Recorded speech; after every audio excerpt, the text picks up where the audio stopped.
In this lesson, we will learn how to create a bulleted list. But more importantly, we will learn how to nest HTML elements inside one another. Here we are in a text editor, and let's imagine that we would like to create a web page with a heading that reads My Grocery List, and then a bulleted list below that. So we'll begin by creating the header that says My Grocery List.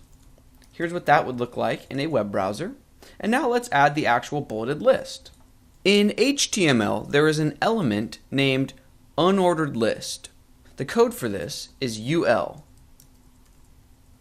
However, unlike heading elements and paragraph elements, we cannot simply type directly in this element. So for example, we cannot type milk, eggs, bread. This is not valid HTML code.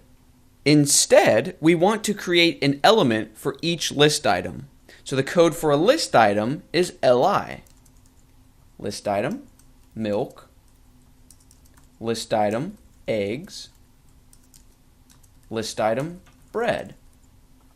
So if I save and refresh in my web browser, you can see we now have a bulleted list. This marks the first time in the course that we have seen one element nest inside another.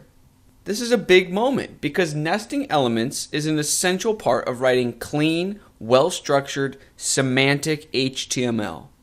If you recall, in an earlier lesson, I mentioned that creating HTML elements was like making sandwiches. We have a start tag, which is a piece of bread. We have the content, which is the meat or the peanut butter and jelly. And then we have a closing tag, which is another piece of bread. But once we start thinking about the entire page, our entire document, I think it's helpful to think of Russian stacking dolls. The dolls where one doll fits inside another, and fits inside another, which fits inside another, so on and so forth. In HTML, one element can stack inside another to create well-structured code. For example, we know that list items nest inside an unordered list, but we can also include a secondary list inside one of these list items. That was a lot of words to throw around. Let's see it in action. So for example, what if we wanted to buy different kinds of bread at the store? Inside this one list item, bread, we can create a secondary unordered list. And then within this UL element, we can create list items. So cinnamon raisin bread. New list item, sourdough bread. New list item, whole wheat bread.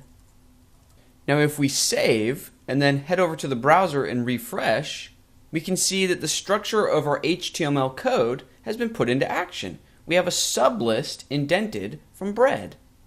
Let's think back to the Russian stacking doll analogy for a moment, and as a quick exercise, let's follow the ancestry of sourdough bread. So in our code, we can see that sourdough bread is a list item, which fits inside this unordered list element. This unordered list has a direct parent of this list item for bread. That list item has a direct parent of the main unordered list element.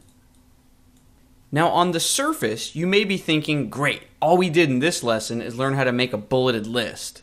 But it's so much more than that. By wrapping your mind around this idea of stacking elements inside one another, by wrapping your mind around this concept of ancestry, of parent elements and child elements, you're opening the door to all of HTML. As we begin to write more and more complex HTML code in this course, everything will revert back to this lesson, this idea of nesting. So it's important that you understand this early on. In our next lesson, we'll take a look at nesting once again.